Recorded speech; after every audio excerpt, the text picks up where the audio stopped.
You call it Monday night, we call it the Magic Monday, but it's game on here on News Central Television. Thank you so much for joining us.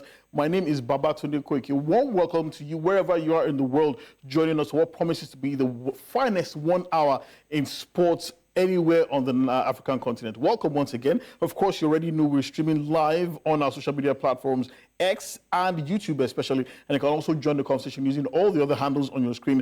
The handle is at News Central TV. Welcome once again. I'm sure you've had a wonderful weekend of sports, and if you're an Arsenal fan, I'm sure that you are still keeping hope alive, because yes, indeed, hope is still alive. We'll be talking about the English Premier League later on in the show, but we have quite a packed show for you. We're talking about crisis in the Cameroonian football, to be or not to be. Will they have a new coach? Will they have assistants to that coach? Who is going to bring in the assistants to the coach? Is it going to be the Federation or the Ministry of Sports? We'll also be talking about Nigerian athletics as well. Also, Vasily High-Tech Lomachenko became IBF lightweight champion across the weekend as well. So much more to talk about in the world of sports today. But before we get into the action proper, it is always a very tough show when I have these two people on the show, because their names are too similar. There's Onyinyechi Obaro to my immediate right, looking very radiant as well. Thank you so much, Onyinye. Always a pleasure to have you on the show. You bring a certain brightness to the show. Oh, thank you. That's what the ladies do. Oh, yes.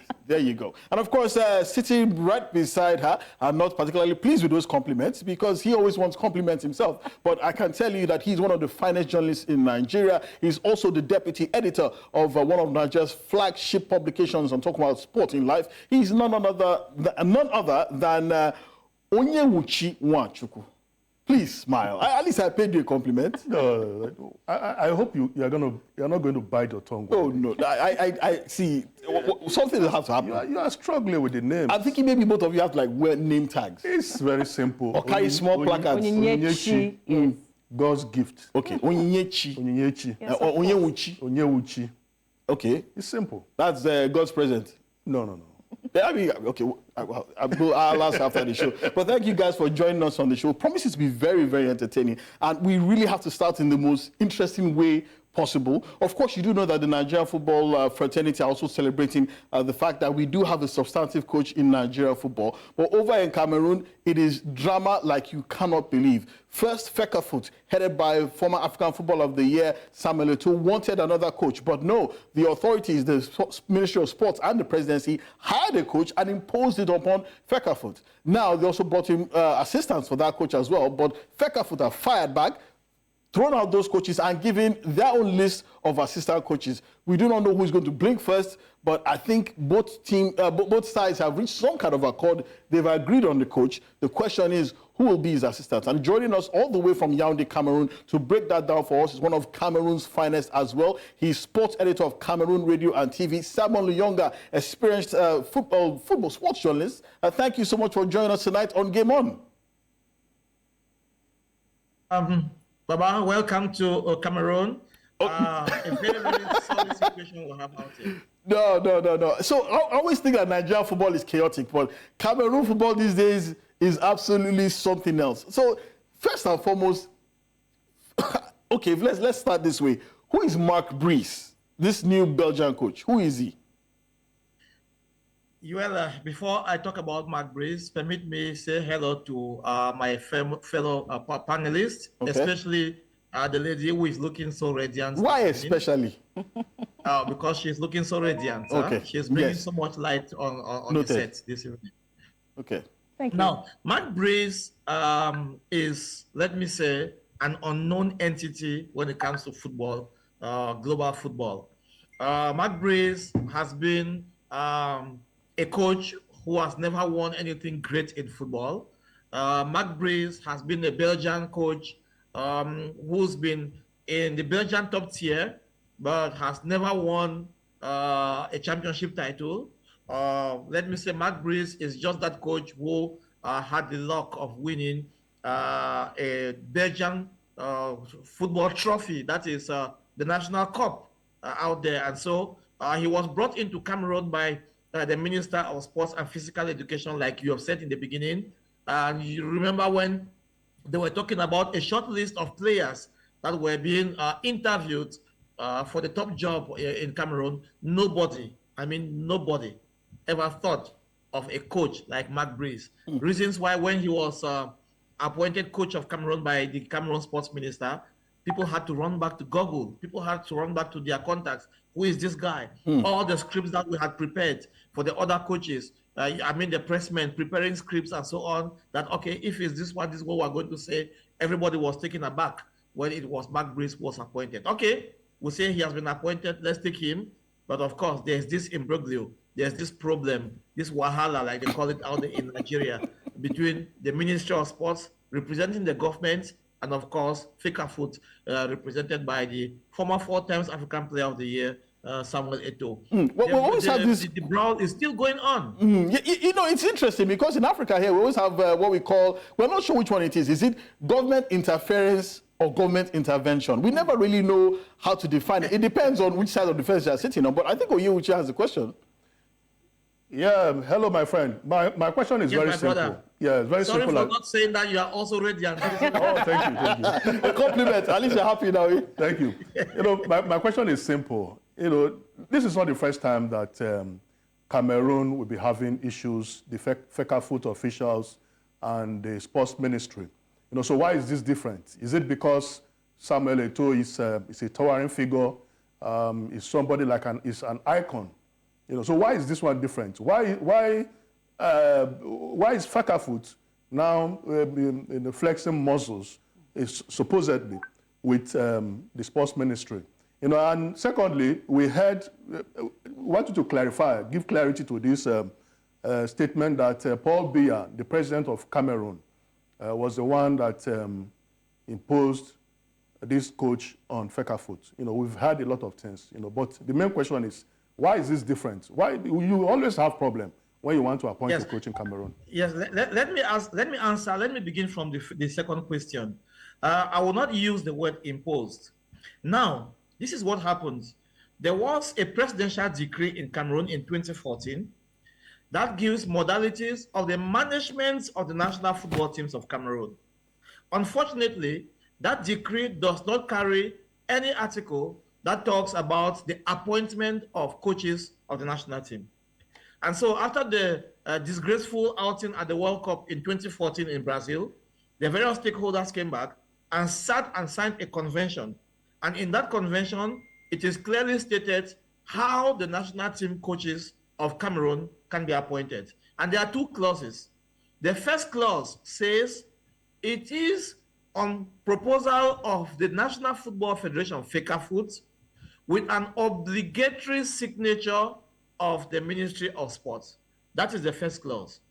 The second clause says it is the Minister of Sports who appoints and puts those coaches at the disposal of the national team. So it is either the first or the second. So if the president of Fecafoot proposes to the ministry, it is accepted.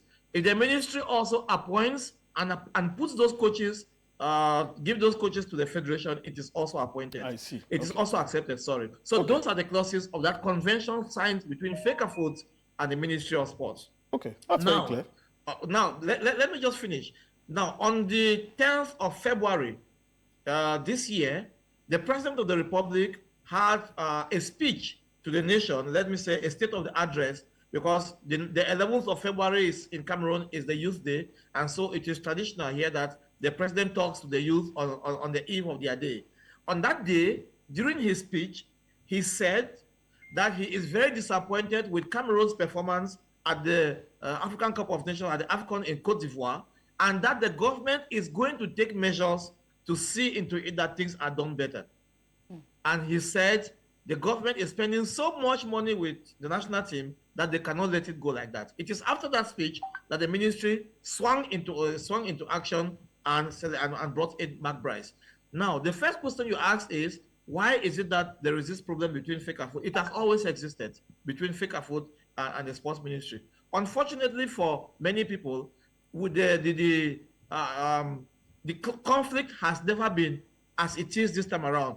Past presidents of Fecafoot have always been in conflict with sports ministers, but it has never been in public. This time around, remember Cameroon hosted the AFCON before Cote d'Ivoire, and they won the bronze medal. They had the bronze medal finish.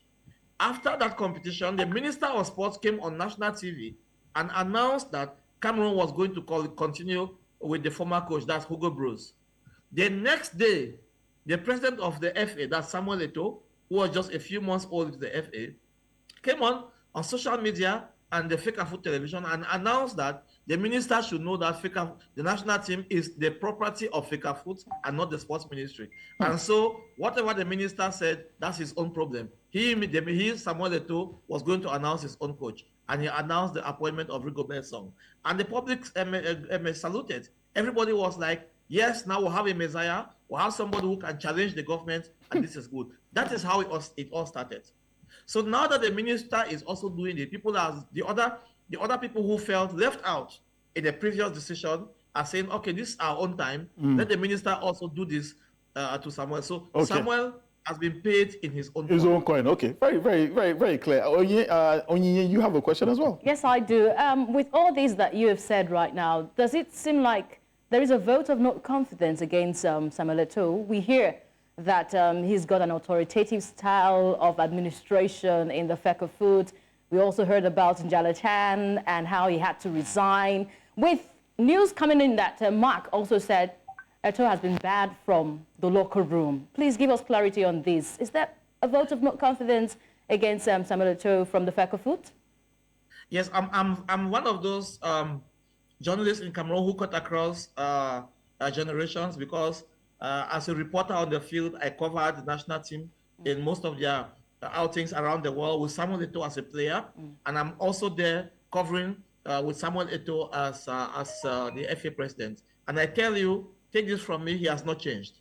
He has always been high-handed. He has always been arrogant. He has always wanted things to be done his own way. And that is the exact problem he has with members of the executive committee of his FA. And that was the reason why Njala Kwan had to resign, because he got to him and told him, this is what I see, and if we continue like this, we are going to run into the wall. And Samuel told him, you are just one of my vice presidents. Stay where you are, and the day I ask you a question, you answer. If I don't ask any question, you sit quiet. And the guy said, I can't sit quiet, and that's why he resigned. Already, some other members of the executive committee are threatening to resign. He's refusing. You have the Association of Amateur Clubs that have also cut off exclusively from him. They don't want to see him anymore. We have so many football stakeholders who say they will not support him. But the General Assembly members, the members of the General Assembly, are still supporting Samuel. For the first time in Cameroon, after so many years, we saw members of the General Assembly attending the General Assembly meeting with mufflers that carry Samuel Eto'o's picture, let me say his effigy, as well as face caps that carry the picture of the national president. Simon, but very quickly with this on the wall. But this finally, this it seems like there's this state of chaos currently surrounding the administration of Cameroonian football. Also, the face-off between Fecafoot and the sports ministry. There is a danger that FIFA might wade into this and possibly ban Cameroon. Is this a clear danger, and how is the federation trying to avoid this? Yes, when the sports ministry appointed a coach and the deputies, the FA wrote to FIFA to suspend Cameroon. But FIFA replied in a letter that is on social media that they cannot suspend Cameroon because the FA should not forget that they signed a convention with the sports ministry, and that the FA has the right to appoint the coaches of the national team on condition that that convention is reviewed. And before that convention is reviewed, whatever the ministry does is correct. That is the major problem. And you also asked the question in the beginning, what the difference between government interference and government intervention. Interference and, come again? Government interference and government intervention. Exactly. For now, what the government is doing in Cameroon is intervention. They have not interfered. Because interference is looking into the management of the FA. If the government says, okay, we don't want the FA president, we don't want the exco, we don't want this or that, that one is government interference. Right. And then FIFA comes in with their sledgehammer without looking at anybody into the face and they hit. Okay. But now it's government intervention. to save Cameroonian football. Okay. Simon Luyonga, sports editor of Cameroon Radio TV. Thank you so much for joining us this evening and shedding more light on Cameroonian football. We'll be keeping an eye on this, and hopefully Cameroon will avoid a FIFA ban and will get to play World Cup qualifiers next month. Of course, they'll be facing Cape Verde and Angola, two Lusophone countries, two dangerous Lusophone countries. Thank you so much for your time, Simon. It's been a pleasure. Thank you so much. Thank you so much, Tunde. The pious hope of every Cameroonian is that there should be sanity, because the match is just a few weeks away from now. True. Now we have a coach that is accepted by the FA and the government. We have a group of assistants accepted by the FA and another group of assistants accepted by the government. We don't know which group of assistants is going to assist Hugo Bros. Hey, all of them might show up on match day. The more the merrier. But yeah, then again, too many cooks spoil the broth. But thank you so much, Simon. It's been a pleasure having you on the show. Bye. Thank you. Oh, well, that's our good friend, Simon Luyonga, joining us from Yaoundé. Please, pretty much breaking down the current fiasco in Cameroonian football. As well, like, oh yeah, I see you shaking your head. But when you consider what's happening in Nigeria, this is much better, right? We do have a coach. We've named his assistants, but we will get there in just later on as we continue the show. But let's quickly get to table tennis right now and tell you that the ITTF Africa Cup is currently going on in Kigali, Rwanda, and Nigeria are doing brilliantly well, unsurprisingly. Of course, Nigeria's Aruna Quadri started his campaign in the quarterfinals alongside Olajide Omotayo, and they've been absolutely brilliant. And you can see pictures from the opening ceremony.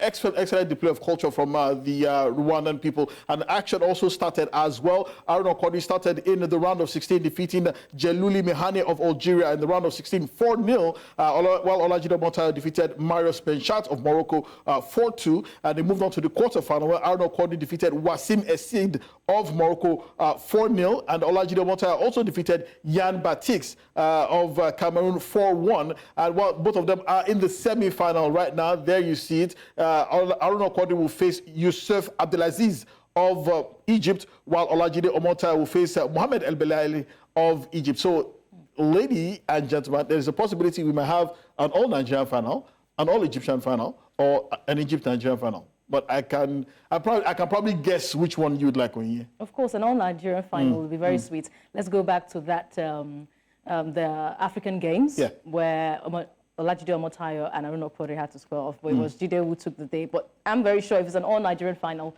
it will be Aruna Quadri who take the day. Very sure? Yes. I don't know why. Because he's match fit, coming up from the Saudi Smash, where Jide did not pair, and also we have Omar Asa out. Yes. So there is every likelihood that the African champion we've always known what we've always wanted will emerge. Will emerge. But looking at that game he played in the quarterfinal, he played against the youth champion, just a 16-year-old. Yeah. So 4-0, going 4-0 against... this is how we say in Nigeria, that's how stars do. Yes. I mean, if you can't overcome a 16-year-old... And I think it's a learning curve for the 16-year-old too. An excellent learning curve. Yes. I mean, this kind of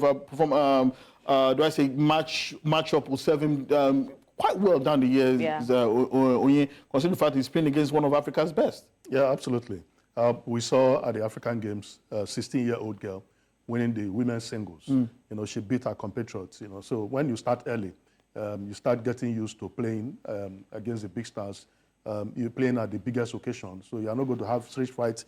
You are exposed. You have the best facilities. Then the sky is just a starting point. So this is the age for tennis, so that you have longer years, to dominate. For Aruna Quadri, I think, like Onye said, I want him to win, because he has really done enough for tennis. But Olajide Omotayo is always stopping him. Yeah, everyone's talking about it. Congo Brazzaville, the only time that he defeated Omar Asa at the African Games in the semi-final, got to the final. He couldn't win. So for him. But we are all rooting for him. We are all rooting for him because of what he has done. He has been very consistent. But the advantage Omotayo has now is that he has not played so many games like Aruna Quadri. So he could be fresh for this tournament. We'll see how that pans out. But don't forget that this is just the Africa Cup. The Olympic qualifiers itself will actually start on Thursday. But the new African men's singles champion will be crowned tomorrow. And also women's African women's singles champion will also be crowned tomorrow as well. And Nigeria's Ofyong Edem is in the mix as well. She's in the semi-final.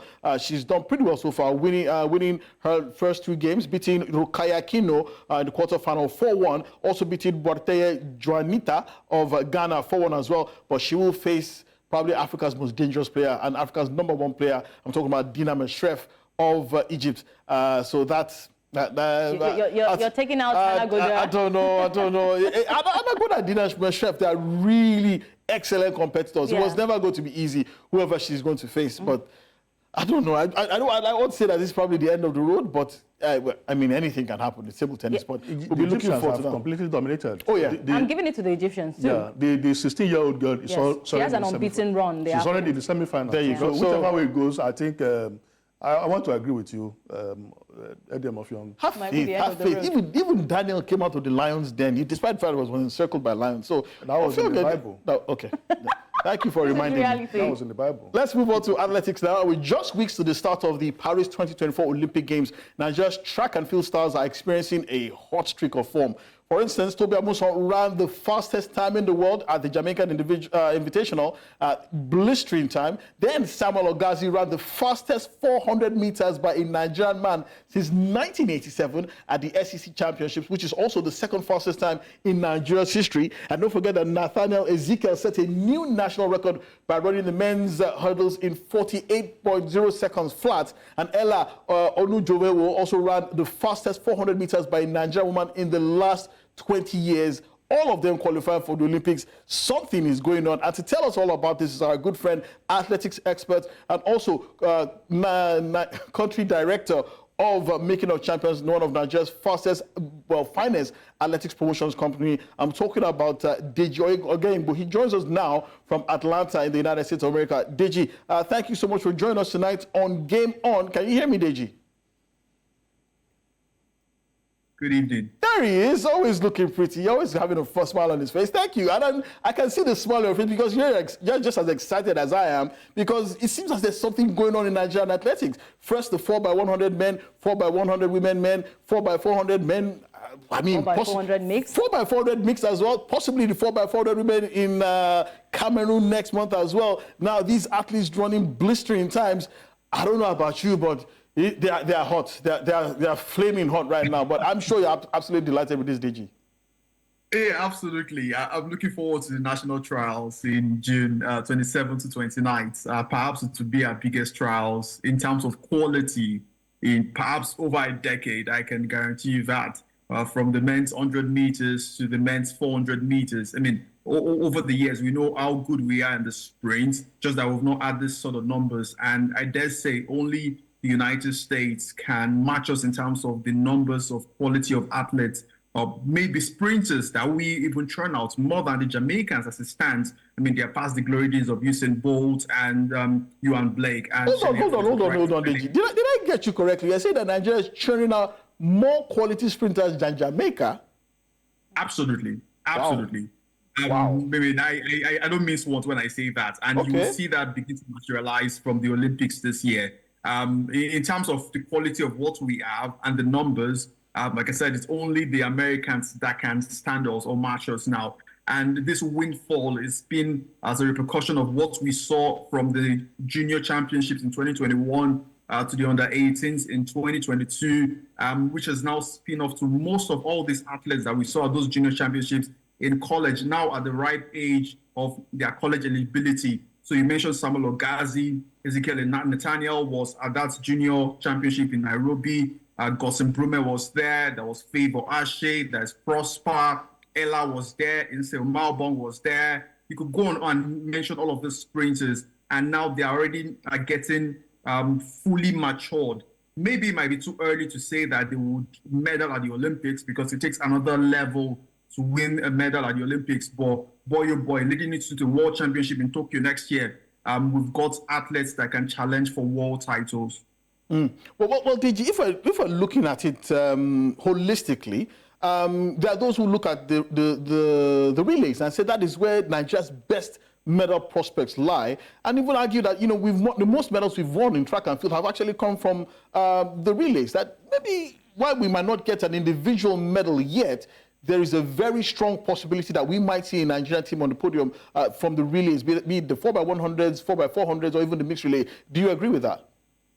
Absolutely. Going into Paris, aside Tobi, Amusan, and probably Ese Brume, our best chance at winning a medal in Paris would come from the relays. Our usual forte used to be the 4x1 men, but in the last 3 to 4 years, our mixed 4x4 have been a sure bet to get to the final of any major championships. They made the final in Tokyo at the Olympics. They made the final in Oregon at the 2022 World Championships. They made the final in Budapest, where they just came on stock. But I would go out on a limb and say our men's 4x4 has the absolutely best chance to medal. And I'm looking at their split, and it's just interesting to watch. You mentioned Samuel Ogazi running the fastest time since Innocent Mbunike since 1987. 44:58 seconds. Just absolutely brilliant for a 17-year-old. Right, there's Chidi Okezie, who won the 400-meter title at the African Games. He hasn't still qualified individually for the Olympics yet, but he's run a 45 low, which is 45.08 seconds. And this is a man who actually used to run the 400-meter hurdles before, and he's now doing brilliantly in the flats. He now begins to wonder, what have you been doing since?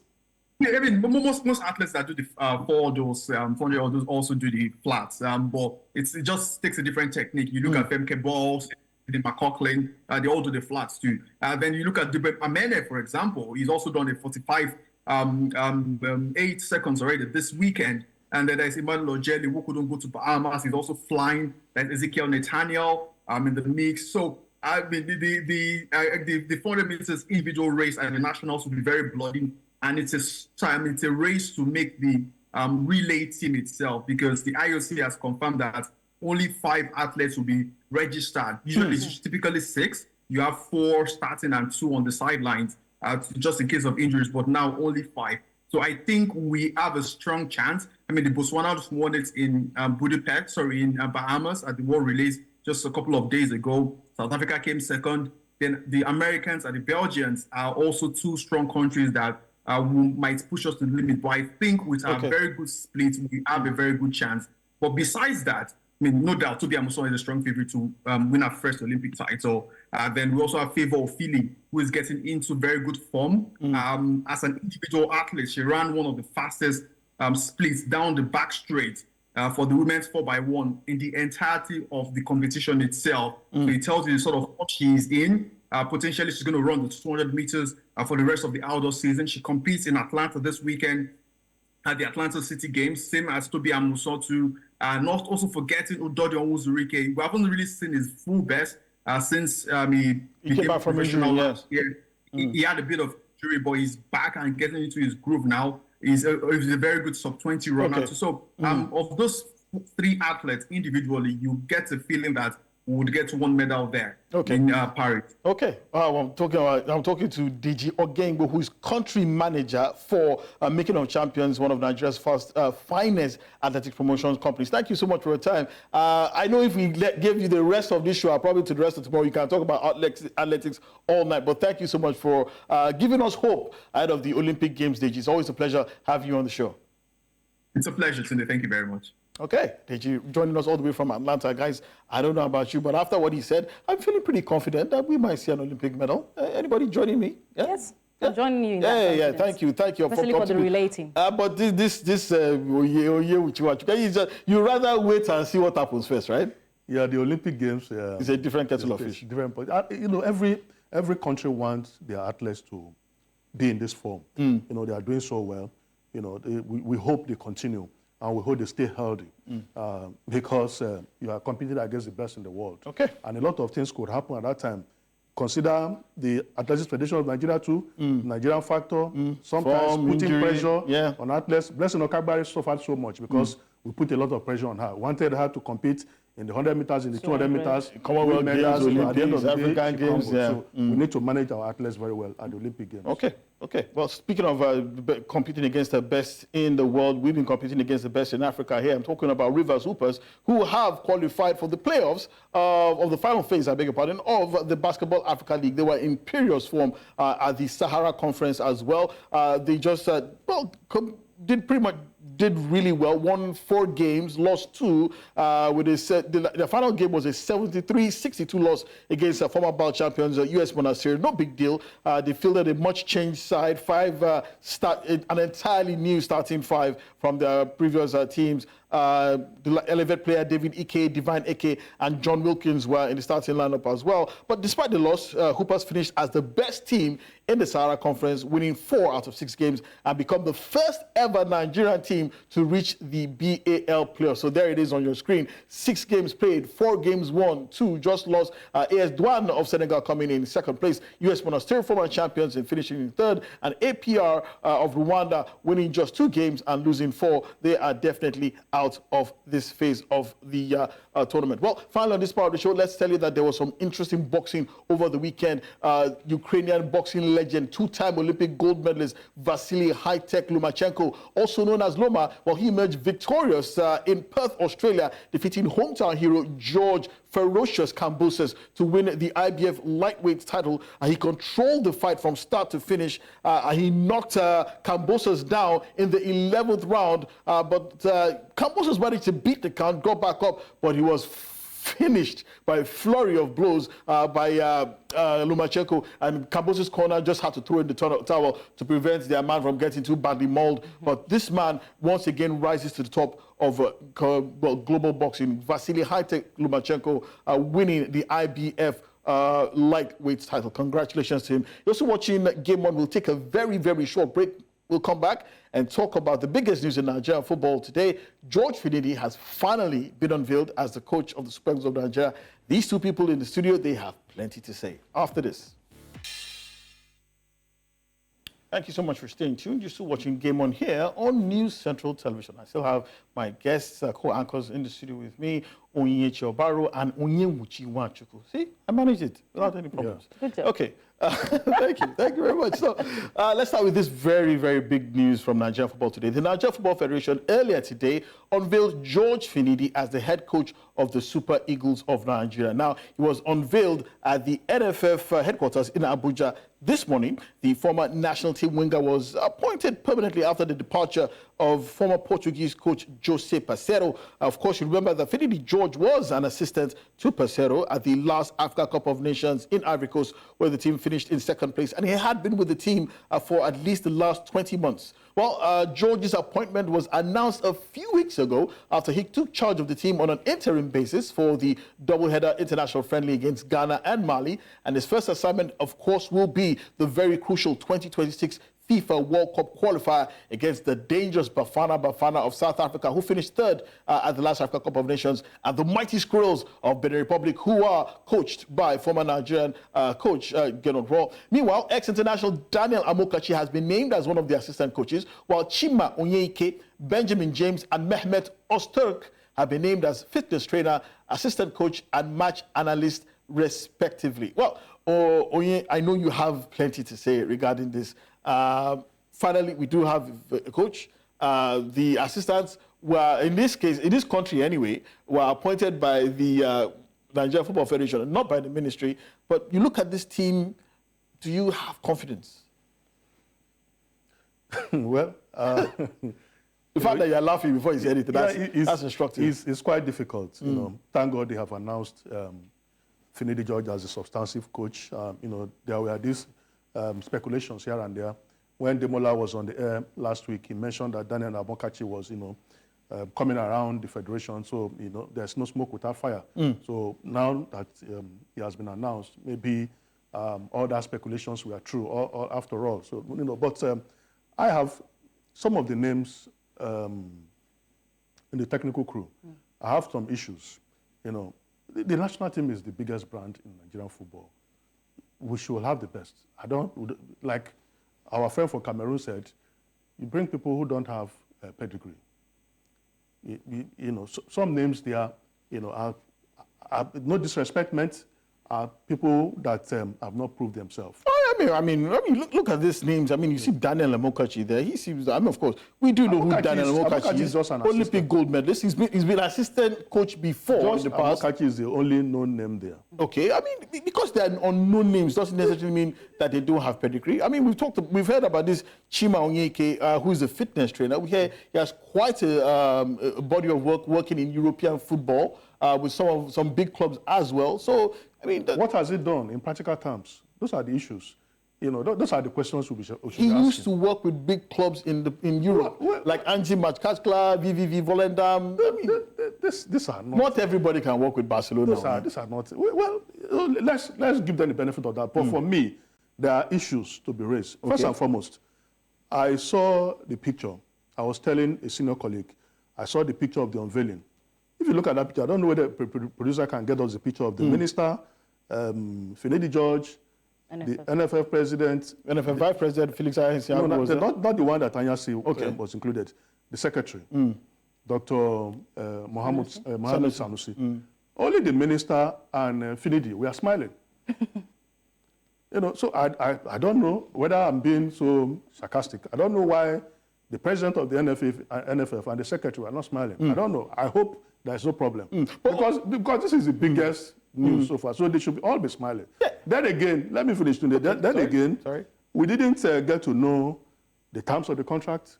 How much he's going to earn. I'm all about how much he's going to earn. Why do you want to know how much he wants to earn? Because we knew how much his superstar was earning. If you are privy to the details of the contract, what mandate did they give to him so that we can hold him accountable? Okay, very true. What is even the length of the contract? Maybe at this point we should just listen to the NFF president who was speaking, Alhaji Gusau, who was speaking earlier today after the unveiling, and also hear from the man himself, George Finidi. Other assistants, we are engaging them on invitational basis. We are going to engage them on invitational basis. Whatever we agree, once we invite you for a match or for a qualifier or for a tournament, this is what we are going to pay you. Then, including other allowances that the team is entitled to. My first target is to make sure that we're in line to qualify for the World Cup and our qualifiers definitely will be coming up soon. But the major step for me, or target for me, is these 2 games that we have. And if we can win, we'll do everything to win against South Africa and Benin Republic. Once we do that, I think we'll set the tone and we'll take it from there. Well, you heard what he said. You also heard what the NFF president said. He said, well, as far as targets are concerned, his targets, immediate targets, short-term targets, are these 2 very crucial matches against South Africa and Benin Republic. I think that's fair. I really do not think that that's fair. Oh. We have gotten to a point where we demand trust from the coaching crew of the Super Eagles of Nigeria. Come on now, they are the senior men's national team. You appoint a coach and you're giving him just a 12-month, a short-term contract. I mean, a coach that we do not know his precedent, handling senior men's national team. We should think about that. Then Oyewuchi talked about the assistants. Come on, we have a coach who is coaching under 19, Ofakham. That's the likes of Benjamin James. You want to give that kind of a coach and to be an assistant to the senior national team of Nigeria, the Super Eagles of Nigeria? So you're setting him up already, Finidi, to fail. Well, I mean, if George Finidi asked for this assistant, well, to be honest, I don't know if he asked for these assistants or these assistants were given to him, which is pretty much a norm in Nigerian football, whereby some assistants are appointed for national team coaches. So we're not really sure. But also, you also have to look at the fact that there were no sponsors at this particular event. And I'm wondering, how does this look? These are people who are bankrolling the Nigerian Football Federation, putting millions of naira into this project every year. But the Nigerian Football Federation now on hold the unveiling of a coach that everybody has been waiting for, and there's not a single sponsor represented. It's really worrisome, and it brings concerns around how the NFF will be relationship, able to, yes, have relationship with the previous sponsors for the Super Eagles of Nigeria, how they'll be able to keep up with paying. You heard from the NFF president, he said the assistants will be paid game per game. Now you understand why someone like Michael Insien rejected that particular offer. Yeah, because of course he's probably well paid where he is in the United States of America. But being paid game by game for a national team coach, it's just a standard practice. So, yeah. It was introduced by Amaju Pinnick when he was the president of the federation. I see. He said so there's precedence to this. There was no money and all that. They brought up the idea and even encouraged some of the coaches, Nigerian coaches, to keep their jobs with their local coaches, the MPFL clubs, and just come to coach when we have national assignments. And you begin to wonder, if I'm the owner of a club, I pay you salary, I sign a contract with you, then you go to coach the national team, what happens? So I hold the shorter end of the stick. Then you claim national interest. But yeah, so overriding national interest. What is overriding national interest? It's business. It's business. So that's why we are not getting quality assistants. All over the world, the coach, the assistant, has the same quality with the coach. On the side of this program, there was a time Guardiola had Mikel Arteta as his assistant. Yeah. And all over the world, you have seen some very good coaches. And one of his former assistants was the coach of Leicester City. Exactly. So the coach is as good because the coach is always under tension, always under pressure. He needs quality advice from his assistant. So, and this is the picture. This is sorry, if you can get back that again. That's what you were talking about. That you were not smiling. Yes, there you go. It seemed as if it was only the minister, and Finidi himself was smiling. So the picture says a lot of stories. I'm looking at it from a journalist. Maybe there's a lot of fun. I wouldn't want to be hearing stories of lack of money, unpaid, because this is the biggest brand. They should go and look for money. The minister has already told them that they are not going to pay, for the coaches, so they will search for money.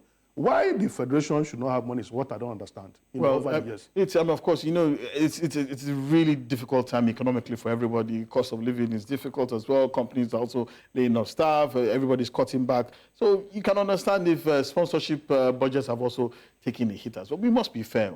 It really is a reality that we are all facing right now. Let's leave the Nigerian national team behind and also wish George Finidi and the Nigerian Football Federation all the very best of luck. They will be needing it because Nigerians will not accept anything less than 2 straight victories in the next 2 games against South Africa and Benin Republic. Don't forget that Rivers United are still playing their outstanding games after the league was paused for a month shockingly by the authorities in Nigeria. And here are the matches that they've played. They lost 2-1 to Bayelsa United, lost 2-1 to Remo Stars, played out a goalless draw with Kwara United, also lost to Sunshine Stars. They've lost 3 out of their 4 outstanding games, drawn only 1, and they have 2 more games to go. There's one away to Abia Warriors before they host Niger Tornadoes at home on the 19th of May. I now begin to wonder what was the point in all this in the first place. But leaving that behind, let's also tell you that there were matches played.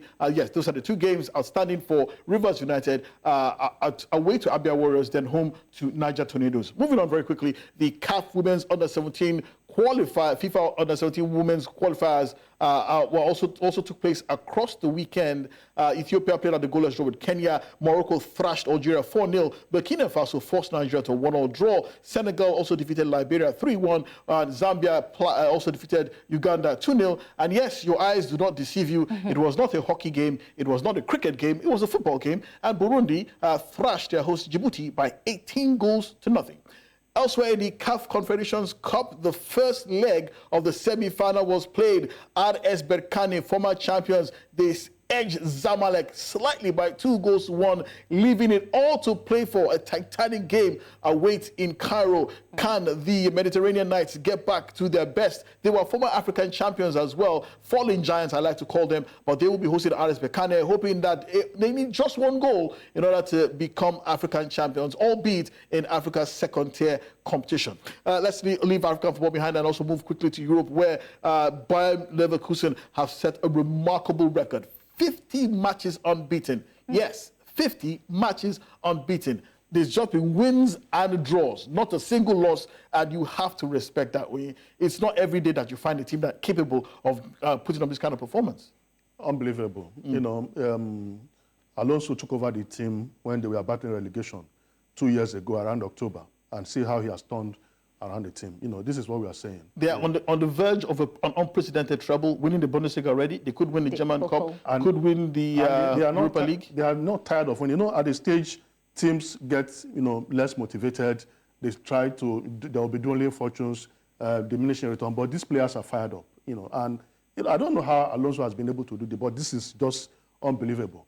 This is one of the wonders of this year. Of modern football, they have to be the team. And that's why the coach is being sought after by big clubs. And he has just remained loyal to Bayern Leverkusen, to lay down all those speculations. Liverpool wanted him, Real Madrid, Bayern Munich as well. Munich, but he said, I want to stay here and finish what I've started. But I fear for next season, Why? Teams like this. Remember the follow-up season. Let them enjoy the moment. I'm really scared. Let's see how they pan out. But let's also talk about the English Premier League as well. The race for the title will go down to the wire after Arsenal and Manchester City both recorded respective wins over the weekend. Arsenal defeating Manchester United in their leaky stadium by a lone goal, while Manchester City, that's how Star do, winning 4-0 away at Fulham and showing that they are still champions in waiting. But they do have one game in hand before that final face-off on Sunday. They are away to Tottenham Hotspurs. Arsenal fans are on their knees begging and praying for a miracle at the Tottenham Hotspur Stadium. They don't want to be near men again. Yeah, I know, but very quickly, your predictions, how does this one pan out? Tottenham Hotspur have not been so fantastic. We thought they would be the kingmakers, but finally they were marred by kings. Oh wow. Yes, okay, there you go. There's a line. Kingmakers who are marred by kings. Okay, that's interesting. I'm seeing City taking it all. Taking it all against Tottenham Hotspur. Postecoglou has not been good. But the final day, that's the final day. Both teams, if you could just see the fixtures of the final days for both teams, for Manchester City and for Arsenal as well. Let's see how those particular games will also pan out for both of them. If both of them win on the final day, it seems it will be City that will obviously win the title. But do we see a twist in the tail, possibly? I don't see where that would pop up from. What do you think? When you laugh like this, I'm always a bit scared. You see, I told my Arsenal friends, I was with a boss, and I told him, I said, you lost it against Aston Villa. And City, everybody thought, they said, okay, City will drop points against Wolves, Fulham. They completely mauled Fulham last weekend. They defeated Wolves. Yeah. And they have players coming back from injury who are still fresh. So where is the miracle going to come from? Miracles do happen. They've been known to happen. But unfortunately, they might not happen for Arsenal. But thank you guys for coming on the show. Also, thank you so much for the show, for coming on the show. And of course, there's a live game currently going on where Liverpool are away at Aston Villa. Liverpool, last time I checked, were leading, but we'll also give you yes, there it is. It's 3-3 now. Really? Really. Liverpool it is what led it is. 3-1. Yes, it is what What's it is. Happening? That's how Liverpool do this season, crumble when it matters most. Thank you guys for coming on the show. But before we go, let's tell you that Dinamo Bucharest, the top flight football club in Romania, is under investigation after reports have emerged that they fielded an ineligible player who happened to be the identical twin of one of their players. 30-year-old Edgar Ley is alleged to have made his sibling play 5 games for the Romanian side while pretending to be him. Well, suspicions started to come to the forefront when Edgar Ley did not speak English, only Portuguese, even though he has played in the Netherlands, Spain, and France, and speaks English. But this particular Edgar Ley could not speak a word of English. But if found to be guilty of the accusation, Dinamo Bucharest could have 8 points deducted. Well, that's our show tonight. Thank you very much. My name is Finidi George. I don't have a twin. And I'll see you tomorrow on another edition of Game On. Bye-bye.